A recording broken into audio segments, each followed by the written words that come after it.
오늘 이 시간은 재앙과 멸망이라는 제목을 가지고 하나님 말씀을 증거하도록 하겠습니다.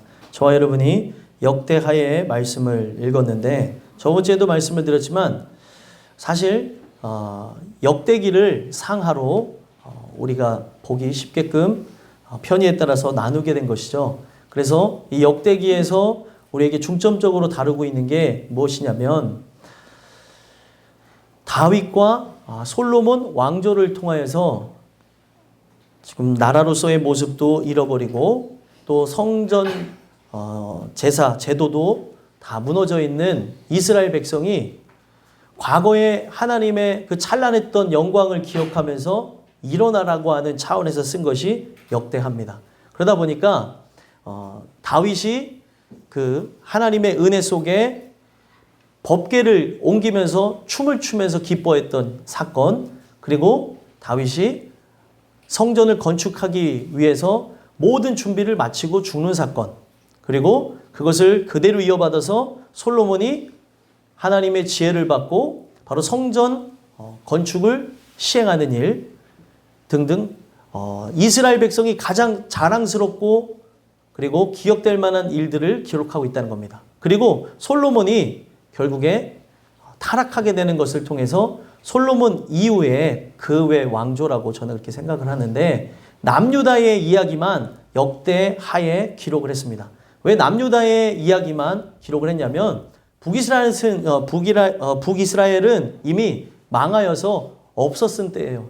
그러니까 이 책이 언제 쓰여졌냐면 이들이 하나님의 뜻을 거역하고 살아가다가 바벨론에 침략을 당하게 되고 바벨론에 의해서 남유다는 멸망하게 됩니다. 멸망하고 난 이후에 포로로 붙잡혀가서 70년의 세월을 거기서 보내게 되어지고 하나님의 은혜를 통해 살아남은 자들이 이제 자신의 고토로 바로 예루살렘으로 돌아오게 되는 거죠. 그 돌아와서 이미 시간이 한참 지난 다음에 이 역대기가 쓰여지게 되면서 다시 일어나야 되는 거 아니냐. 그런 차원에서 쓰여졌다는 거예요. 그러다 보니까 솔로몬 이후에 남유다 왕조만 여기다가 쭉 기록되면서 솔로몬이 뿌린 그 죄악의 씨앗이 계속 가가지고 남유다가 멸망할 때까지의 역사를 쭉 기록하면서 우리가 이 죄악 자체를 하나님 앞에 토설하지 않고 회개하지 않으면 또다시 우리는 이와 같은 고통으로 또 고난으로 또 멸망으로 나갈 것이라는 메시지를 줬다는 거예요. 오늘 우리가 이 역대기 이 하의 말씀을 통해서 뭘 살펴봐야 되는 거냐면 오늘 여호람의 이야기를 함께 나눌 거거든요. 그 여호람이 왜 멸망하게 됐냐는 거죠. 오늘 우리가 이 말씀을 접하면서 여러분들의 삶을 한번 점검해 보시는데 숱한 재앙이 여러분들의 삶 속에 지나갔을 수 있습니다. 근데 그 재앙의 끝이 어디를 향해 있는 거냐면 바로 하나님께 돌아오는 거에 목적을 두고 있거든요. 근데 이 재앙의 그 끝이 하나님께 돌아오는 것이 아니라 영원토록 멸망으로 나가는 자들이 있더라는 거예요. 오늘 여러분들과 제가 이 말씀을 좀 심각하지만 함께 돌아다 보면서 나는 지금 재앙 가운데 존재하는 사람인가 아니면은 멸망 가운데 이제 곧 있으면 끝을 보이며 나가는 존재인가 살펴봤으면 좋겠습니다. 그래서 이 성경에 나와 있는 이 여호람이라고 하는 그 왕을 통해서 하나님 말씀을 증거하려고 하는 거예요. 여호람은 그의 아버지는 여호사밧이라고 은혜가 충만했던 왕이었어요. 근데 여호사밧이 한 가지 실수를 합니다. 어떤 실수를 하냐면 친하게 지내지 말아야 될 사람하고 친하게 지내요. 이게 뭐냐면 아합왕이라고 하는 북이스라엘 왕하고 친하게 지내게 됩니다. 그러니까 이렇게 보게 되면은 뭐예요? 사실 한민족이니까 여느 나라보다 당연히 북이스라엘과 친하게 지내면 좋지 않겠느냐. 그런 차원에서 북이스라엘 왕과 친하게 지내다 보니까 어디까지 가게 되어지냐면 자신의 아들과 그 북이스라엘 왕, 그 북이스라엘 왕 아합왕의 딸하고 결혼을 시키게 되는 상황까지 이르게 됐다는 거예요. 그렇게 되면서 자연적으로 아합왕의 딸 아달랴라고 하는 존재가 시집 오게 되면서 무엇이 들어오게 되냐면 바알 숭배가 들어오게 되는 거예요. 그래서 이 여호람이라고 하는 왕 자체는 바알 숭배자가 되어지고 그 한 사람 때문에 남유다는 바알을 숭배하는 나라가 되어졌다는 겁니다. 오늘 우리가 이 내용을 통해서 그 모든 것을 변화시킬 수 있는 한 사람이 될 수 있다는 걸 기억했으면 좋겠어요.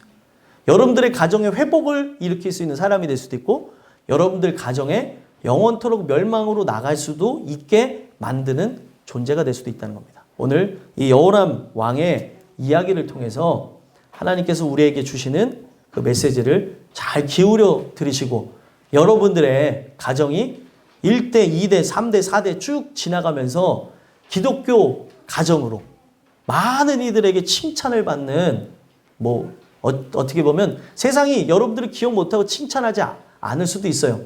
그러나 하나님께서 여러분들을 칭찬하고 또 하나님께서 기뻐하는 그런 아름다운 가정들이 되시기를 간절히 소망합니다. 그래서 오늘 재앙과 멸망이라는 제목을 통해서 여러분들에게 두 가지 돌아봄의 말씀을 드리고자 하는데 첫 번째로 재앙과 멸망을 통해 우리에게 어떤 말씀을 주시냐? 재앙은 기회이다라는 것을 가르쳐 준다는 거예요. 왜 재앙 자체를 제가 기회라고 말씀을 드렸냐면 이 여호람이 결혼을 잘못한 거예요. 그러니까 여러분들 결혼을 우습게 생각하지 마시고 앞으로라도 여러분들의 인생 속에 진짜 만약에 사위가 들어온다든지 아니면은 사위가 아니더라도 이제 며느리가 이제 들어온다고 볼 때에 그 사람이 요건이 돈이 하나도 없을지라도 세상 사람들이 봤을 때 빈털털일지라도 신앙이 있으면 그것을 100점을 주셨으면 좋겠어요. 그러면 여러분들의 가정이 2대, 3대, 4대 계속해서 하나님 뜻 안에서 그 자자손손 은혜로 나갈 수가 있습니다. 물론 우리가 이걸 보면서도 좀 안타까운 게 뭐냐면 신앙이라고 하는 거는 물려줄 수 있는 게 아니에요. 그렇죠? 유산처럼 물려주면 좋겠지만 다만 이 신앙인의 삶을 살아가면서 그들에게 기억나게끔은 해줄 수 있다는 거죠. 나의 아버지가 어머니가 그래도 늘 기도하셨어. 나를 위해서 기도했어. 우리 아들이 또 우리 딸이 또 우리 누구가 예전에는 막 며느리 하나가 잘못 들어왔다고 하면서 기독교 집안의 며느리를 불렀더니 맨날 기도만 한다 그랬는데 그 이야기의 끝에 많은 간증들 여러분들 들어보셨는지 모르겠지만 그 기독교인의 며느리 하나가 온 집안을 예수 믿는 사람으로 바꿔놨다는 거예요. 그러니까 오늘 우리의 인생 속에 이 부분들을 하나하나 점검하면서 봐야 되는데 이 여호람이 결국에 그 아버지 여호사밧이 그 아합왕과 친하게 지내면서 며느리를 잘못 이제 집안에 들어오게 되어지면서 그 집안 자체가 우상숭배의 집안이 됐다는 거예요. 남자는 참 보통 남자들은요 여자들이 하는 말을 잘 듣습니다. 근데 안 그러신 분들도 있어요. 이거를 그렇다고 딱 명명할 수는 없는 거예요. 근데 이 잘못되어진 이 며느리가 들어와서 계속해서 바알 숭배하고 그 바알 사상을 남편한테 이야기를 하다 보니까 자연적으로 여호람 왕이 바알 숭배자가 됩니다. 그래서 성경은 이것을 어떻게 표현하냐면 21장 5절에 보면 여호람이 왕위에 오를 때의 나이가 32세라 굉장히 젊은 나이에 왕이 됐죠. 그리고 예루살렘에서 8년 동안만 다스렸다고 얘기를 합니다. 그리고 그가 8년 동안 다스리면서 어떤 길로 나갔냐면 6절에 그가 이스라엘 왕들의 길로 행하여 아합의 집과 같이 하였으니 아합의 집과 같이 하지 않았으니 라고 해야 되는데 아합의 집과 같이 하였으니 라고 나와졌어요. 아합의 집이 무엇을 했는가 하고 봤더니 바알 숭배를 한 거예요. 그 아합왕 여러분도 혹시 기억하시는지 모르겠지만 아합왕은 어떤 왕이에요? 되게 어리석어서 자기와 함께하는 바알 숭배자와 참 선지자였던 엘리야하고 싸움을 붙였던 왕이 아합왕이에요. 물론 그 뒤에 이세벨이라고 하는 여왕이 있었지만 정말 문제가 됐던 게 뭐예요? 850대 1로 누가 참신인가를 가려보자라고 유치한 싸움을 했던 존재가 아합왕입니다. 근데 여러분들 한 나라의 왕이 그런 짓을 했다는 것을 어떻게 생각하세요? 왜 그런 행동을 했겠습니까? 진짜라고 믿었기 때문에 하는 것이지 가짜라고 믿었으면 누가 그런 어리석은 짓을 하냐는 거예요. 그렇게 한 사람이 타락으로 나가게 되는 것 때문에 다 죄악으로 물들어 버렸고, 그 아합의 딸 아달랴가 여호람이라고 하는 오늘 말씀의 주인공인 그 왕하고 결혼하게 되면서 자연적으로 아합의 길을 걸었다는 거예요. 성경에서 말하는 길은 우리가 이제 한문으로 풀이하면 길도자가 되어질 수 있겠지만, 이 길 자체가 뜻하고 있는 게 뭐냐면 삶의 행동 양식이라고 합니다. 아, 저 사람은 이런 길을 걸어가. 참 그 길을 걷지 않았으면 좋겠는데, 이런 말을 할 때 그 사람의 삶의 방식을 얘기하는 거죠. 그 삶에 걸어가는 길을 얘기하는 거죠. 그냥 우리가 육신의 그 몸을 갖고 걸어가는 길을 얘기하는 게 아니라 인생 자체를 얘기하는 거잖아요. 아합의 인생을 그대로 답습하면서 나가더라는 거예요. 오늘 우리가 은혜를 통해서 거듭나지 않으면 여러분들의 삶 속에, 또 여러분들의 그동안 집안에서 있었던 모든 우상 숭배와 각종 미신까지 내가 다 지키면서 나가는 모습들을 볼 수 있다는 거예요. 어느 날 태어나 봤더니 뭐예요? 아합의 집안에서 태어났어요. 어느 날 태어나 봤더니 엄마가 그 아합의 딸 아달랴예요. 그러다 보니까 집안 자체가 다 어떻게 되는 거예요? 우상 숭배의 영향을 받는 거예요. 근데 여러분들, 한 사람이 중요한 게 반대로 다 우상 숭배자인데 며느리가 진짜 예수 믿는 사람이면 어떻게 돼요? 그 며느리가 끝까지 주님 안에서 살고 하나님을 부르짖고 하다 보면은 우상 숭배자의 가정이 진짜 예수의 가정이 될 수도 있다는 거예요. 이거는 열심으로 되는 게 아닙니다. 하나님의 택하심을 통해서 이루어지는 거기 때문에 우리는 울 수밖에 없는 거예요. 그래서 어찌됐든 이런 말도 안 되는 환경 속에 바로 여호사밧이라고 하는 선왕이 뿌린 잘못된 씨앗 때문에 이 여호람이 잘못된 결혼하게 되어졌고, 자연적으로 아합의 길을 걸었다는 거예요. 아버지 길을 걸었어야죠. 그리고 여호사밧보다 더 많은 사람들이 존경했던 왕이 누구예요? 다윗입니다. 다윗의 길로 걸었어야 되는데 아합의 길로, 바알 숭배자의 길로 걸었다는 거예요. 그래서 이 성경은 뭐라고 얘기합니까? 6절에 아합의 집과 같이 하였으니 이는 누가 아내가 됐대요? 아합의 딸이 그의 아내가 되었습니다. 아합의 딸이 아내가 되면서 집안 자체가 다 무슨 집안이 됐어요? 우상숭배 집안이 됐다는 거예요. 그러니까 결혼이 그만큼 중요하다는 걸 얘기하는 거예요. 한 사람에 의해서 우상숭배 집안이 되는가 하면 한 사람에 의해서 예수의 가정이 되기도 한다는 거예요. 저는 여기 있는 모든 분들이 우상숭배 가정에 시집 갔을지라도, 장가 갔을지라도 여러분들이 그 가정을 예수의 가정으로 만드는 은혜가 있었으면 좋겠습니다. 근데 어찌됐든 이 여호람은 그 아내의 말을 계속해서 들으면서 우상숭배자가 되어졌고, 이 6절 후반절에 뭐라고 나옵니까? 그가 여호와 보시기에 뭐를 행했대요? 악을 행하였으나 여호와께서 7절에 다윗의 집을 멸하기를 즐겨하지 아니하셨으면 이전에 다윗과 더불어 언약을 세우시고 또 다윗과 그 자손에게 항상 등불을 주겠다고 말씀하셨음이더라. 왜 성경에 이 내용을 적어놨는지 아세요? 하나님의 그 관점에서 보게 되면 당장 그 우상 숭배하는 걸 어떻게 하고 싶어요? 멸해버리고 싶으시지만 누구를 기억하신 거예요? 다윗과 약속했던 걸 기억해서 하나님께서 길이 참고 인내하시면서 그에게 뭘 주는 것입니까? 기회를 줬다는 거예요. 오늘 여러분들이 이 말씀을 들으시면서 살펴봐야 되는 게 뭐냐면 하나님이 여러분들에게 준 마지막 기회일 수 있어요. 그거를 너무 쉽게 생각하지 마시라는 거예요. 우리가 오늘 죽어도 할 말이 없고요. 뭐 각종 여러분들이 한 주간의 뉴스만 봐도 참 어떤 사람은 죽을 상황에서도 살아나는 사람도 보고 어떤 사람은 살 상황인데도 죽는 경우들을 봅니다. 참 그걸 보면서 아이러니한 걸 본다는 거예요. 이 모든 걸 누가 주관하냐는 거죠. 하나님이 주관하고 있다는 거예요. 만약에 어느 장소에 운전하고 갈 때에 거기에 큰 사고가 있을 것을 안다면 여러분들은 갑니까? 안 갑니까? 안 가요. 요즘에 문제가 되는 게 뭐예요? 블랙아이스 아닙니까? 그냥 땅이 겨울이다 보니까 얼어 있어요. 그 얼어 있는데 딱 보니까 잘 안 보이잖아요. 운전하다 보면. 새벽녘에 운전해 보면 쭉 미끄러져서 이게 박아서 사고가 날 수 있거든요. 저도 예전에 차가 미끄러져서 이렇게 사고가 나서 오른쪽 눈이 잘 보이지는 않는데 이제 어찌됐든 그런 거를 이제 경험을 했을 때 아찔하죠. 예? 아찔하고, 야, 이거를 진짜 내가 그 사고 날 걸 알았다면은 그 다음날 출발하든지 아니면 그 전날 일찍 출발했을 텐데. 그러니까 제가 그때 갈 때도 누군가 저를 계속 사고 나기 전에 다음날 가라고 말렸었는데 제가 새벽 4시에 가다가 사고가 난 거예요. 예? 그 아침에 일찍 가려고. 근데 사고가 날 거를 알면서 가는 사람은 없더라는 거예요. 아이고, 사고 한번 피해보지. 이런 사람 있을 것 같아요? 아, 이렇게 날라오면 이렇게 샥 피하면 돼. 절대 없습니다. 예.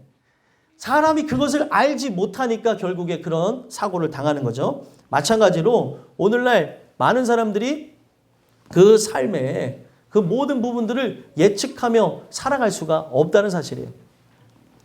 그래서 하나님이 이 은혜를 이제 베풀어 가지고 은혜를 베풀어서 각 상황, 환경, 형편, 처지를 통해 다윗을 기억하시면서 누구를 돌아오게요? 여호람을 돌아오게 하려고 그에게 기회를 주시는 거예요. 기회.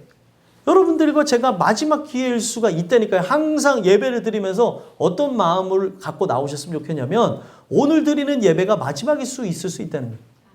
그럼 만약에 하나님을 만나지 않은 사람은 하나님을 만나고픈 심정에 나와야 되는 거고 하나님을 만난 사람은 그 예배 가운데 충만함을 덧입혀지면서 내가 주님 배울 날이 오늘이 되어질 수 있습니다. 이런 마음 갖고 나오는 거예요. 예배가.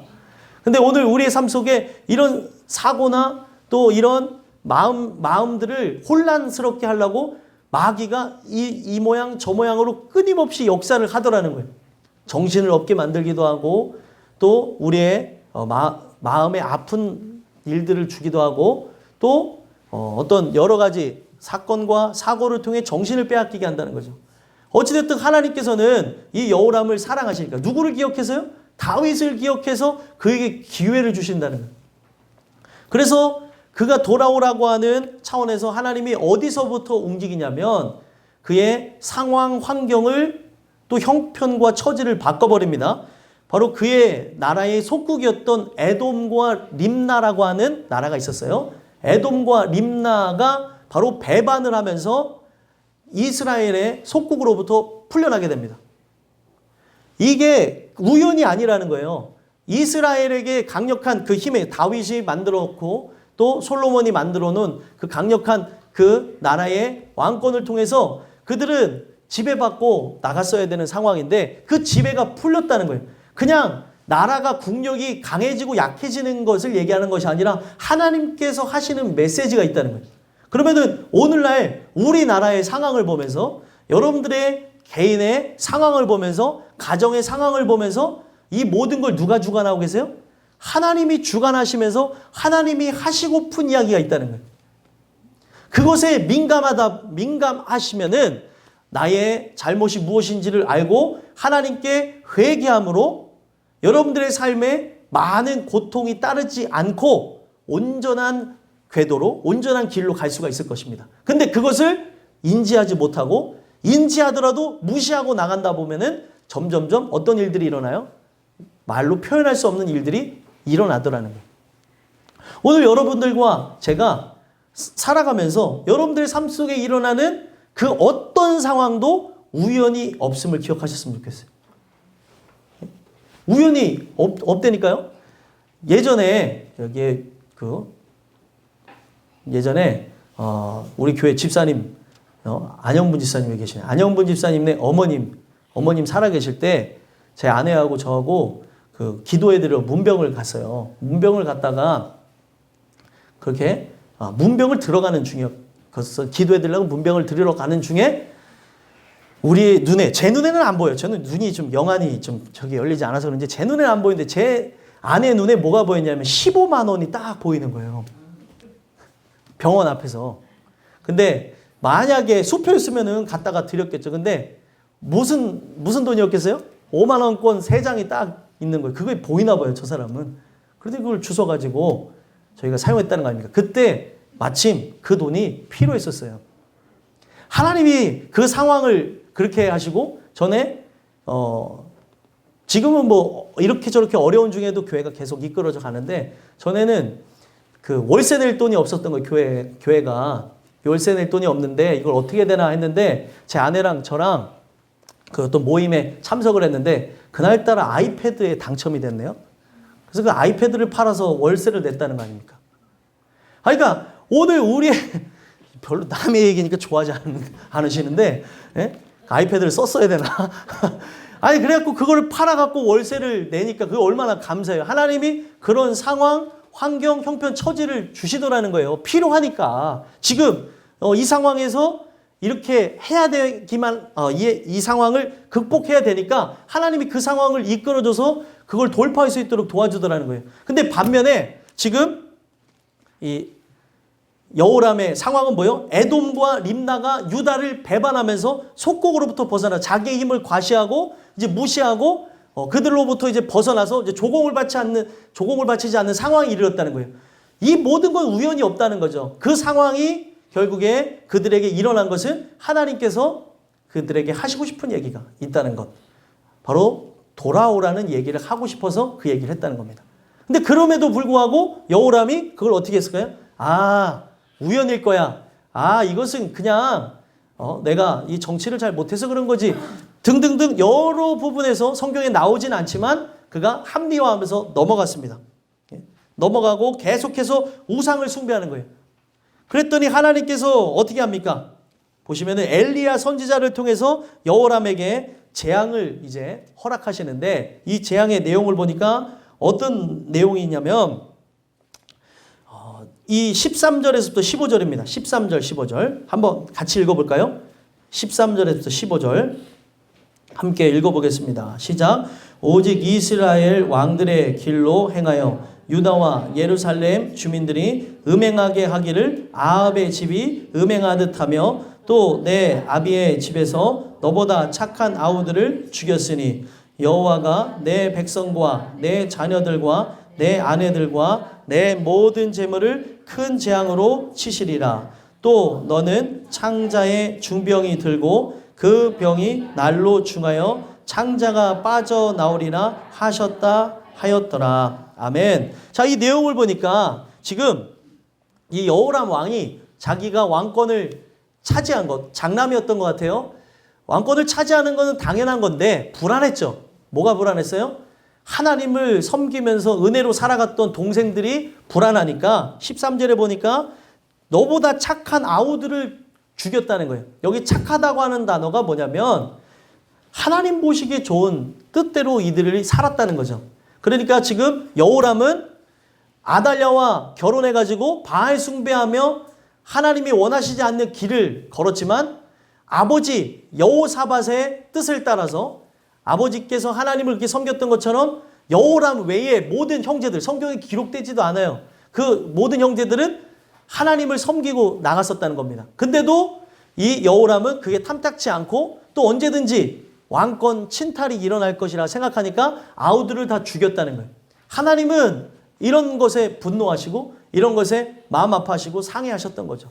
그리고 거기서도 돌아봄이 없이 계속해서 우상을 숭배하고 버젓이 하나님이 살아 계시나 하나님을 무시하고 나가게 되니까 어떤 일들이 일어나요? 14절에 얘기한 게 뭐예요? 내 백성과 내 자녀들과 내 아내들과 내 모든 재물을 큰 재앙으로 치시리라. 이런 얘기를 했다는 거예요. 자, 여러분들 재앙이 뭘까요? 재앙. 재앙은 뭐냐면 재앙의 그런 원래의 뜻을 보니까 찌르다라는 거예요. 정신을 차리고 있지 않는 사람에게 찌르는 거죠. 정신 차리라고 찌르기도 하고, 그리고 오늘 우리가 하나님의 뜻을 거역하고 나간다고 하는 그 내용을 통해서 때린다는 의미도 있어요. 탁 치는 거예요. 왜냐하면 정신을 우리가 놓고 있는 거죠. 오늘 우리가 하나님 말씀을 듣고 그 하나님의 말씀대로 살아가기를 소망해야 되는데 다른 세상의 소리를 들으며 세상 것들을 바라보며 나가고 있기 때문에 하나님이 탁 치는 거예요. 정신 차려라 아들아, 정신 차려라 딸아 하면서 그렇게 사인들을 허락한다는 겁니다. 하나님이 이것을 예고하지 않았다면 믿음이 없었던 여호람은 어떻게 고백했을 것 같아요, 여러분들? 나중에 나라의 국력이 점점 쇠해지고 다른 나라가 침공을 해서 아내들을 잡아가고 그리고 자녀들을 잡아가는 상황에 이르렀다 하더라도 이 사람은 어떻게 고백할 것 같아요? 아유, 내가 진짜 운이 없다 보니까 내가 어떻게 하다 보니 여기까지 왔네 라고 말할 사람이다 보니 하나님이 먼저 뭐를 하시는 거예요? 예고를 하는 거예요. 너 계속 그렇게 해서 가다 보면은 너의 삶의 끝은 이렇게 될 것이다. 저렇게 될 것이다. 재앙을 예고했다는 거예요. 자, 여러분들 하나님은 어떤 하나님이시냐면 재앙을 여러분들한테 허락하시면서 기뻐하시는 분이 아니에요. 악한 자라 할지라도 그리고 택함을 받지 않은 존재라 할지라도 그에게 동등된 기회를 주신 분이 하나님입니다. 다윗을 기억해서 이 모든 일들이 진행되어지는 거죠. 오늘 우리가 이 내용을 접하면서 살펴봐야 되는 게 뭐냐면 여러분들과 제가 하나님이 택한 존재인지 택하지 않은 존재인지 내 스스로 확정을 지을 수가 없기 때문에 그렇다는 거예요. 택한 존재라면 나타나는 게 뭐냐면 하나님의 긍휼을 구하고 하나님 뜻대로 살고픈 마음이 충만한 사람이에요. 근데 오늘 우리가 막연하게 어떻게 되겠지라고 살아가고 있다면 혹여나 내가 교회 안에 있지만 최종적으로는 버림받을 사람이 아닌가 살펴볼 수도 있어야 된다는 겁니다. 그래야 우리에게 기회가 있는 것이고 우리가 변화를 얻을 수 있는 거예요. 버려서 지옥 간다고 하는데도 오늘날 많은 사람들에게는 그게 별로 감흥으로 오지를 않는 상황들을 본다는 거예요. 왜 그렇습니까? 나는 아니겠지. 나하고는 상관없겠지라고 하는 그런 생각들을 많은 사람들이 갖기 때문에 그렇다는 거예요. 그래서 하나님께서는 이 상황, 환경, 형편, 처지를 통해서 실제로 너가 하나님 뜻대로 돌아오지 않는다면 어떻게 된다는 거예요? 나라가 국력을 잃어버리는 것뿐만이 아니라 다른 나라의 침략을 통해서 내 자녀들이 죽을 것이고 그리고 내 아내들은 또 그들에게 붙잡혀갈 것이며 너희 갖고 있었던 모든 재물들도 다 빼앗길 것이다. 하나님이 그렇게 얘기를 하셨다는 거예요. 자, 그런데도 불구하고 그 얘기를 무시하고 실제로 어떤 일이 일어나냐면 16절, 17절에 보니까 아라비아 사람들이 그 마음이 격동케 되어져서 여호람을 치게 하셨으니, 자, 성경에 보면은 마음을 격동케 했다는 단어가 나와요. 특히 이 역대기에서만 볼 수 있는 게 뭐냐면 하나님이 그 다윗의 마음을 격동케 하셨더라라는 단어가 있어요. 근데 이 격동케 하는 대상이 누군가 하고 봤더니 사탄이라는 거예요. 마음에 요동치게 하는 거죠. 생각을 집어넣어서 그 생각이 마음을 지배하고 지배되어진 마음에 따라서 행동을 하게 만들어버리는 거예요. 마찬가지로 아라비아 사람에게 어떤 생각을 집어넣었을까요? 야, 저기 보니까 저 남유다라는 나라 어느 누가 봐도 쉽게 삶 키우기 쉽게끔 되어져 있는 나라라고 생각이 드는 거죠. 그래서 저 나라 한번 침공해보자. 저 나라를 우리의 속국으로 만들어보자. 이런 생각에 그 마음들이 들어가게 됐다는 겁니다. 그러니까 여러분들 보면은 격동케 하는 존재는 누구냐면 사탄이고 격동케 하는 그 모든 거를 허락하시는 분은 하나님입니다. 모든 거 하나님이 허락하지 하지 않는 그것 하에 이루어지는 것은 없다는 거예요. 공중에 나는 새가 떨어졌어요. 우연히 있겠습니까? 없어요. 공중 나는 새도 만약에 떨어졌다면 하나님이 허락하셨기 때문에 떨어지는 거예요. 그러면은 하나님의 목적이 분명히 존재하는 거죠. 왜 그 일들을 진행하시냐는 거예요. 로마서에서 얘기하고 있는 것은 은혜로 살고픈 사람에게는 그 은혜의 길을 여실 거고 또 더러움에 나가기를 원하는 사람에게는 더러움에 내버려 두신다고 얘기합니다. 근데 이 내용 속에서 하나님은 그가 진짜인지 가짜인지 알아보게 하기 위해서 재앙을 허락하는 거예요. 재앙이 오면 인간이 어떻게 반응할 것 같아요? 여러분들. 재앙을 당했어요. 범서가 저는 눈을 맞췄는데 범서가 재앙을 당했어요. 막 긁고 앉았는데 만약에 그냥 긁는 걸 떠나서 온몸에 막 욕창이 나고 가려워서 죽을 것 같은 병에 걸렸다고 생각해 보세요. 근데 이게 재앙이라는 걸 확신하게 됐어요. 그럼 어떻게 할 것 같아요? 예. 눈으로 말했어요. 잘못했다고 해야죠. 예. 잘못했다고 해야죠. 자, 사람이 진짜 잘못했는지 잘못하지 않았는지는 어떻게 성경이 이 내용 속에서 얘기하고 있냐면 여러분들 그 재앙하면 기억나는 사람이 누구예요? 바로왕이에요. 바로왕. 바로왕이 그 재앙에 대해서 순복하지 않다 보니까 몇 번의 재앙을 맞았어요? 10번. 그리고 10번 재앙 이후에도 항복한 줄 알았더니 어떻게 해요? 좀 지나니까 또다시 고개를 들고 이스라엘 백성을 종으로 삼으려고 했던 모습을 봅니다. 재앙이 일어날 때 사람이 하는 행동의 본능은 뭐냐면 엎드리는 거예요. 근데 그 엎드림이 진짜예요, 가짜예요? 진짜인지 가짜인지 재앙이 사라져 보면 안다는 거예요. 딱 죽을 것 같으니까 어떻게 해요? 바울왕이 잘못했어. 내일 보낼게요. 그랬는데 재앙이 딱 없어졌어요. 잡으려나 보니까 아닌 것 같네. 못 보내겠습니다. 이스라엘 백성 우리에게 이렇게 큰 힘을 안겨주는 이 종들을 내가 어떻게 보내냐고 하면서 이 바울왕이 보낼 수가 바울왕이래요. 예? 바로왕이 죄송합니다.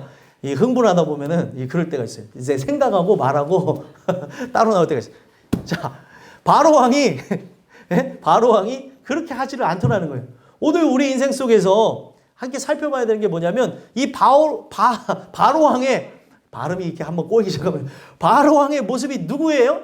그 모습이 바로 그래서 바로인가 봐요. 예, 이런 개그 하지 말라 그러는데 누가 자꾸 그 모습이 바로 나라는 거죠.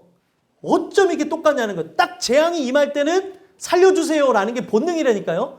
근데 재앙이 싹 사라져요. 뭐 예를 들면은 중병에 걸렸어요. 중병에 걸렸다가 회복이 됐어요. 집안에 가세가 기울어졌다가 회복이 됐어요. 진짜 어떤 큰 사건과 사고에 들어갔다가 회복이 되어져요. 사건, 사고, 또 중병, 어떤 문제 딱 터지면 사람이 나타나는 게 엎드리는 모습이라는 거예요.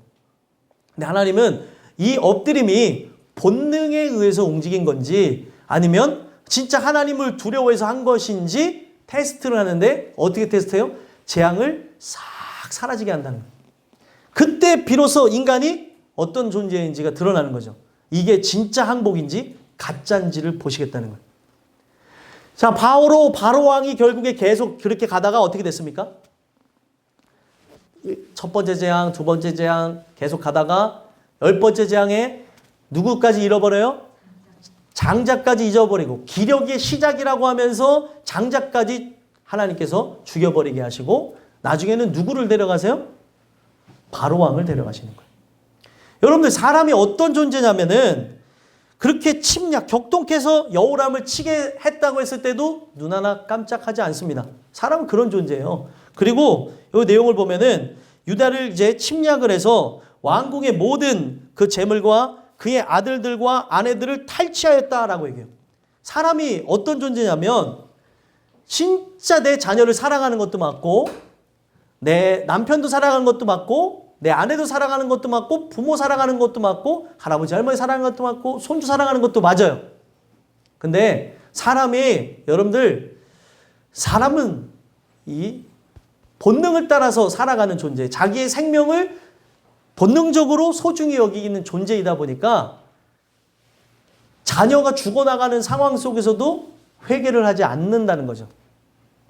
자, 반대로 지금은 이 여호람은 악한 존재로서 이야기를 이끌고 가고 있지만 반면에 선한 존재로서 우리가 잘 알고 있는 욥이라는 존재가 있습니다.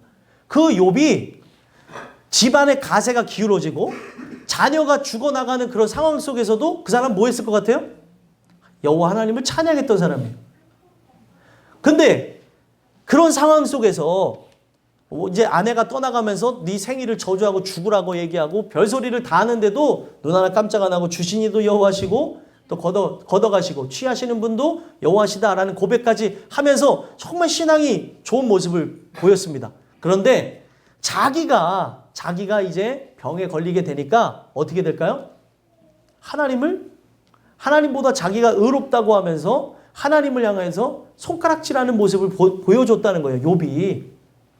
여러분들 하나님이 왜 그 일을 진행하시냐면 욥이 아무리 도덕과 윤리적으로 뛰어난 사람이었을지라도 하나님이 뭘 가르쳐주고 싶었던 거예요?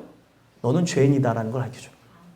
너가 많은 사람들을 구제하고 또 그 사람들을 위해서 봉사하고 그렇게 보듬어줬던 건 내가 너를 그렇게 만들었기 때문이지 너가 뛰어난 게 아니라는 걸 가르쳐주는 거예요. 근데 사람들은 그것을 취하면서 자기의 만족에 그렇게 사로잡힐 때가 있잖아요. 그것에 최고봉을 찍었던 사람이 바로 욥이라는 사람이었다는 거예요. 그러니까 결국에 욥은 자기가 그렇게 살고 그런 문제가 없이 나가다 보니까 자기의 신앙에 전혀 문제가 없는 줄 알았어요. 나의 의가 살아있는 줄 몰랐다는 거예요. 근데 바닥까지 떨어져 죽을 상황에 이르게 되니까 자기의 생일을 막 저주하고 그리고 하나님보다 자기가 의롭다고 하면서 실언을 하기 시작하더라는 거예요. 그때 하나님이 나타나서 그를 이제 깨부숴 주는 거예요. 저 말이 있는데 저 말이 저기 적진을 향해서도 달려가는 이유가 뭔 줄 아냐? 내가 말을 저렇게 만들었어. 말은 그렇게 강하게 만들어. 여러분들 전쟁 영화 보시면 창이 이렇게 있는데 말은 달려갑니다. 그런 거 보셨어요? 그거 보면서 저는 되게 신기했는데 성경에 하나님이 먼저 그것을 써놓으셨다는 거예요. 내가 그렇게 만들었기 때문에 말이 저렇게 용맹한 거라는 거예요. 그리고 보면은 우리가 이제 오늘날 이해할 수 있는 공룡으로 비유되어지는 거기에 많은 생물들이 나와요. 그 생물들을 볼 때 그렇게 강하게 만들어 놓은 거 하나님이 그렇게 만들었다는 거예요. 그리고 타조 얘기 늘 안 하고 싶은데 타조는 자기가 알을 낳고 어디다 놨는지 몰라요. 어디다 놨지 하면서 찾는 게 타조인데 타조가 그렇게 머리가 나쁜 것도 하나님이 만들었다는 거예요. 그러면서 하나님이 얼마나 완벽한 분이시냐면 그러면 너는 누가 만들었냐는 거예요. 누가 만들었어요? 하나님 만들었다는 거예요. 잘난 것도 못난 것도 이런 모습도 다 하나님이 만드셨다는 것을 할 때 자기가 죄인이구나. 그걸 깨닫게 되면서 어떤 얘기를 하냐면 항상 귀로만 들었던 그 하나님을 내가 눈으로 배움나이다 하면서 욥이 깨졌다는 거예요. 여호람에게도 분명히 기회가 있었어요. 기회가 있었고 그 상황이 그런 형편, 그런 처지, 그런 괴로움이 막 일어나면서 자녀가 죽어났는데도 눈 하나 깜짝 안 하는 거예요. 이게 바로 택하지 않은 자의 모습인 거죠. 그래서 결국에 어떻게 됩니까? 이 아들, 아내까지 탈취되어지고 누구만 남았대요? 17절의 후반절에 보니까 여호아스 외에는 하나들도 남지 아니하였더라. 성경에 이게 다 비밀 같은 얘기예요. 그냥 이름이 적혀 있는 게 아니에요. 여호아스만 남겨놓은 이유가 뭐냐면 다 죽일 수는 없는 거예요. 왜 그러냐면 다윗과의 언약 때문에. 하나님께서는 다윗의 위가 계속되어져서 그리스도께까지 간다고 분명히 약조를 하신 거예요. 그러니까 그런 죄악으로 나간다 할지라도 이 일족 자체를 멸망시키지 않는 거죠. 그래서 여호와 하스의 이름이 뭐냐면 여호와께서 붙잡으셨다는 거예요. 너라고 하는 존재는 내가 심판하지만 다윗을 기억해서 너의 아들이 다시 이 왕권을 유지해서 나갈 수 있도록 하나님이 하시겠다는 거예요. 그래서 이 여호와스 이름 그대로 여호와스 이 이름이 나중에 22장에 보면은 아하시아라고 나옵니다. 그러니까 아하시아는 뭐냐면 여호와스라는 이름을 이렇게 거꾸로 뒤집어 놓은 거예요. 여호와라고 하는 단어와 아하즈라는 단어, 그래서 여호와하스라고 하는 단어가 됐고 아하시아라고 하는 단어는 아하즈라는 단어와 야훼, 우리가 얘기하는 여호와라고 하는 단어를 이렇게 뒤집어 놓은 거예요. 같은 언어라는 거죠. 그래서 하나님이 이 한 사람만 남겨놨다는 걸 통해 뭐를 계속 얘기하는 거예요? 내가 다윗을 기억하고 너의 가정의 위가 계속되어질 수 있도록 하겠다라는 걸 가르쳐주고 있다는 거예요. 그럼에도 불구하고 모르고 나가니까 어떻게 되는 거예요? 마지막 멸망으로 나간다는 거예요. 여러분들 재앙이라는 건 뭐예요? 여러분들에게 기회가 있다는 거예요.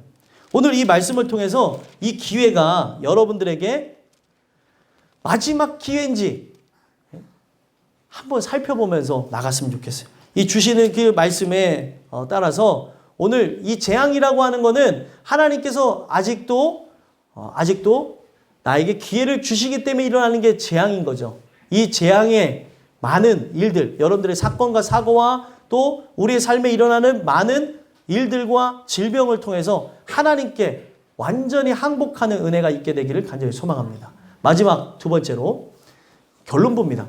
재앙과 멸망을 통해서 우리가 어떤 말씀을 주냐면 멸망은 끝이다 라는 단어를 주는 거예요.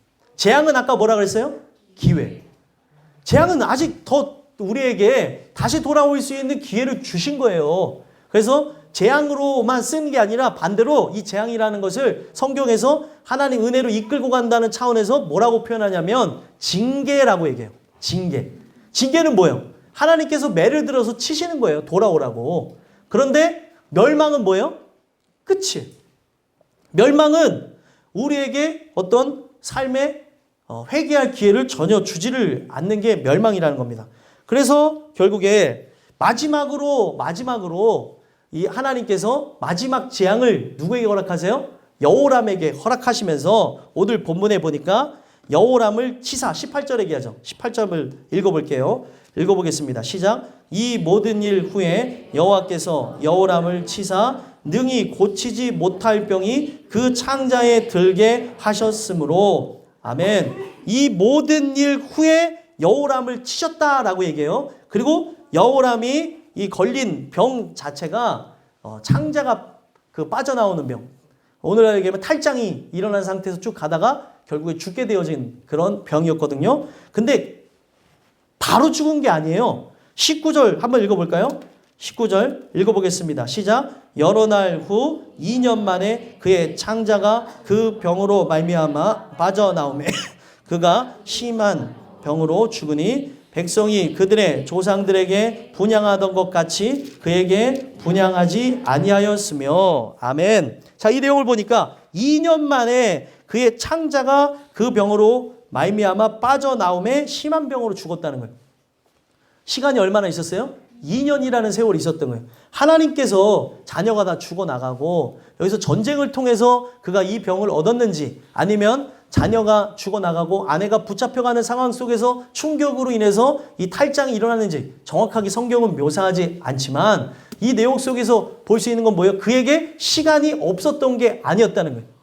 그리고 이 사람이 분명히 하나님 말씀을 듣고 믿었다고 한다면, 분명히 15절에서 얘기했던 게 뭐예요? 창자에 중병이 들고 그 병이 날로 중하여 창자가 빠져나오리라. 그러니까 창자에 병이 들어서 창자가 빠져나올 때까지 2년이라는 시간이 있었고 조금씩 진행되다가 이제 나중에 탈장이 일어나고, 탈장이 일어난 상태에서 쭉 가다가 결국에 괴롭게 죽었다는 겁니다.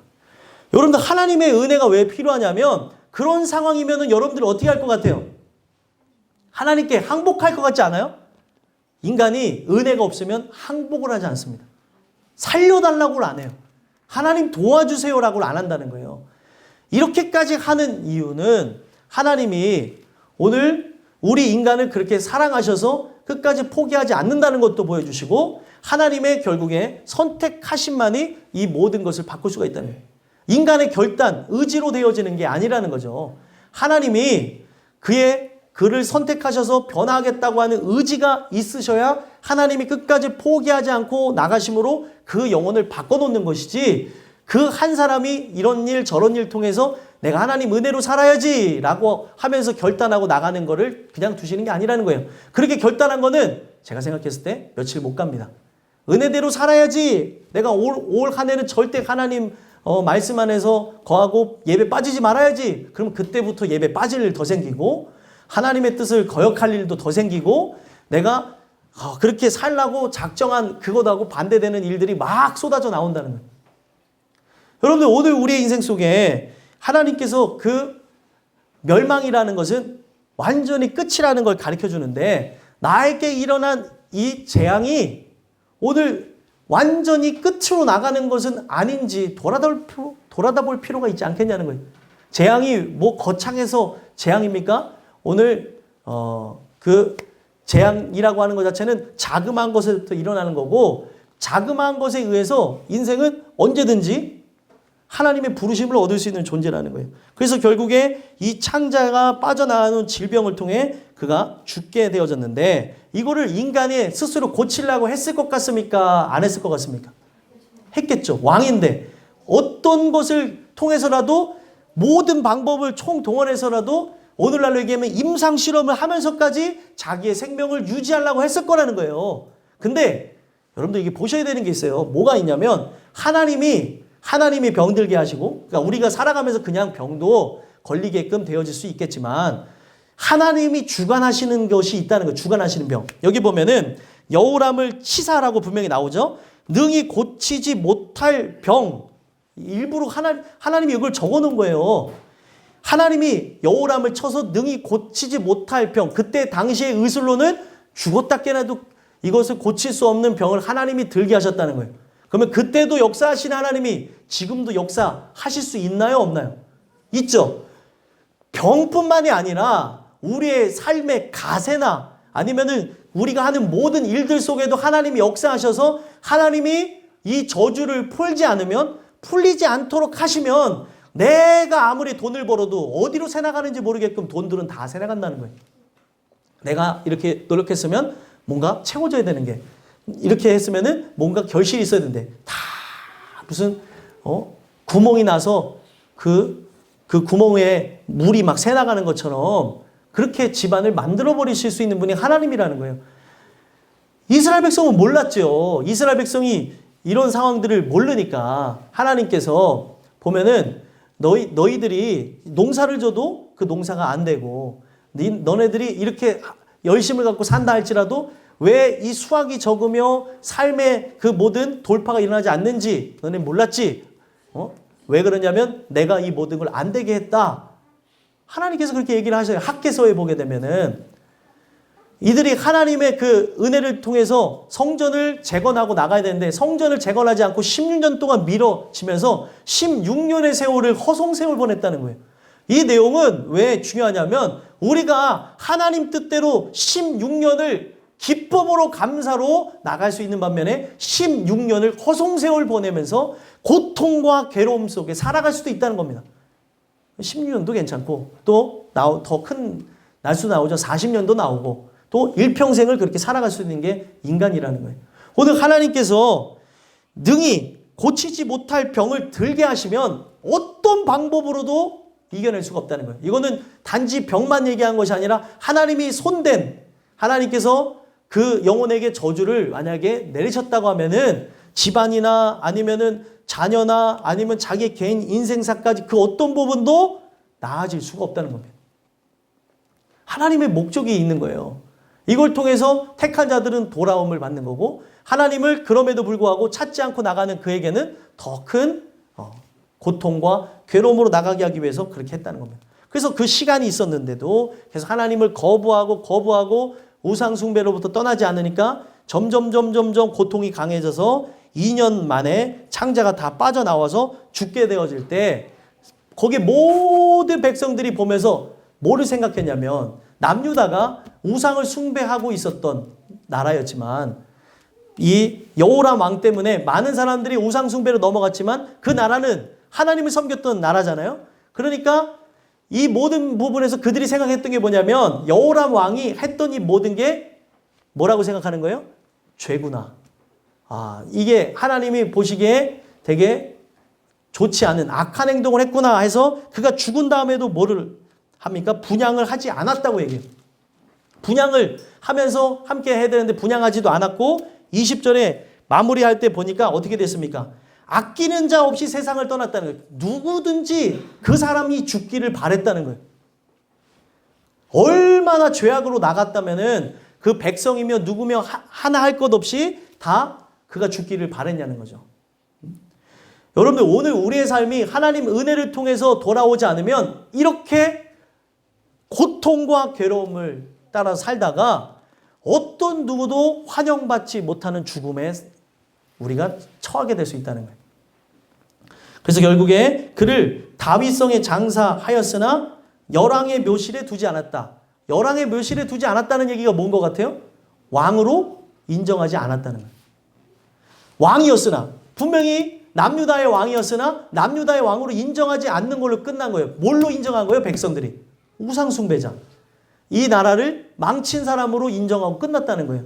여러분들과 제가 여러분들의 가정을, 여러분들의 인생을, 우리 주변에 있는 사람들의 인생을 망치는 우상숭배자로 끝나지 않았으면 좋겠어요. 바로 그 가정을 일으킬 수 있는 하나님의 사람들이었으면 좋겠습니다. 오늘 이 말씀을 통해서 봐야 되는 게 뭐냐면 멸망이라는 것은 뭐예요? 끝이에요. 기회가 없어요. 우리가 살아가면서 마지막으로 살펴봐야 되는 게 뭐예요? 인생을 살아가면서 단명할 수도 있나요? 단명할 수도 있어요. 근데 성경이 단명 자체가 멸망이라고 얘기를 하지 않습니다. 뭐가 멸망이냐면 죽은 다음에 지옥 가는 게 멸망이더라는 거예요. 오늘 여러분들과 제가 일찍 하나님의 부름을 받을 수 있어요. 근데 오늘 우리의 인생 속에 수많은 그런 재앙들을 보면서 하나님이 나를 돌아오라고 하는 그 사인, 그 회개할 기회를 주시는 거를 우리가 그 하나님의 그 거룩한 사인을 알아듣고 회개함으로 은혜를 받고 죽었다고 한다면 이 사람은 멸망하지 않고 영생으로 나아가는 길로 나간 겁니다. 근데 우리가 만약 죽음을 이제 맞이하게 됐는데 회개하지 않고 죽었어요. 예수를 영접하지 않고 죽었다고 한다면 이 사람은 멸망을 당했다는 거예요. 저는 우리 땅끝교회 식구들이 살아가면서 자신이 꿈꾸고 바랬던 삶대로 펼쳐지지 않을 수도 있고 나는 100년 살고 싶었는데 30년밖에 못 살 수도 있고 또 60년밖에 못 살 수도 있고 그렇게 나갈 수밖에 없는 게 그분의 뜻이라는 거죠. 그랬을 때 여러분들과 제가 멸망하지 않는 그 진짜 완전한 영벌로 들어가는 일들이 없었으면 좋겠다는 거죠. 오늘 이 말씀을 통해 여호람을 보면은 답답하지 않으세요? 이렇게 저렇게 하나님이 깨달을 수 있는 그 루트를 주는데도 어쩜 그렇게 모를까? 이게 누구 얘기입니까? 내 얘기라는 거예요. 어쩜 그렇게 모를까? 저렇게 하나님께서 돌아오라고 사인을 주고 두드러 패고 그리고 하나님께서 돌아오라고 집안의 가세를 흔들어 올 때도 있고 질병을 줄 때도 있고 또 우리의 삶에 우연이지만 이 우연을 통해서도 나라고 하는 존재가 하나님을 바라볼 수 있는 여러 루트의 기회를 열어놨는데 나는 어디로 나가는 거예요? 여호람이 계속해서 우상을 숭배하다가 결국에 멸망으로 나간 것처럼 나가는 건 아니냐? 한번 살펴보자는 거죠. 오늘 이 말씀을 듣고 돌아본다면 여러분들은 일찍 부름을 받는다 할지라도 하나님을 만나고 여러분들 돌아가셨다면 멸망하지 않고 영생의 길이 열려진 거고 내가 만약에 이 말씀을 무시하고 나가다가 결국에 마지막 재앙은 뭐예요? 곡소리가 나는 거예요. 곡소리가 나서 남만 죽는 게 아니라 이 재앙의 핵심은 뭐예요? 내가 죽는다는 거죠. 죽는 걸 두려워할 수 있어요. 모든 사람이. 근데 여러분들 죽는 거를 축복으로 여겼으면 좋겠어요. 오늘 우리가 이 죄악의 문제가 해결되어지고 우리의 들어갈 그 장소가 확실하다고 한다면 죽음을 의연하게 기다리는 자가 될 수 있습니다. 근데 그러지 않고서는 언제 죽을까 하며 두려워하는 그런 일들이 일어난다는 거예요. 오늘날 많은 사람들이 마지막으로 요즘에 선택하는 게 있어요. 네덜란드라는 나라에서부터 쭉 이렇게 진행되어지는 게 무엇입니까? 사람들이 그렇게 일찍 죽고 싶으면 죽겠다고 하면서 하는 게 뭐예요? 안락사를 하잖아요. 안락사 하는데 제가 그 어떤 사람이 수학 교수인데 100살쯤 됐어요. 죽기 전에 한 인터뷰를 봤는데 죽음을 기다리는 게 너무 두려워서 자기가 유서를 써놓고 사람들에게 인사하고 죽어야겠다는 거예요. 사람이 뭘 피하는 줄 아십니까? 죽음을 맞이할 때에 그 자기의 영혼이 어디로 갈지 또 언제 내가 이 죽음을 기다리며 맞이할지 이거에 대한 그 공포로부터 이것을 해결하지 못하니까 자기가 스스로 목숨을 끊었다는 거예요. 그거를 제가 다큐멘터리를 보면서 그거를 존엄 있는 죽음이라고 하면 포장하는 그런 이야기들을 봤는데 무슨 존엄 있는 죽음이에요. 하나님이 이 모든 거에 집행자가 되시고 이 모든 거에 권한을 갖고 계시는데 내가 이 죽음에 대해서 두려움이 있으니까 내가 스스로 그냥 편안하게 죽음을 맞이하겠다는 거예요. 주사 한 방으로. 말이 되는 겁니까? 오늘 이 주시는 말씀을 통해서 여러분들과 제가 멸망하지 않는 은혜가 있었으면 좋겠어요. 재앙? 우리 죽을 때까지 재앙이 일어날까 안 일어날까요? 일어나죠. 그런데 이 재앙의 그 끝이 멸망으로 나가는 것이 아니라 은혜의 기회를 얻고 하나님의 은혜를 통해 영광 돌리며 나가는 여러분들과 제가 됐으면 좋겠습니다.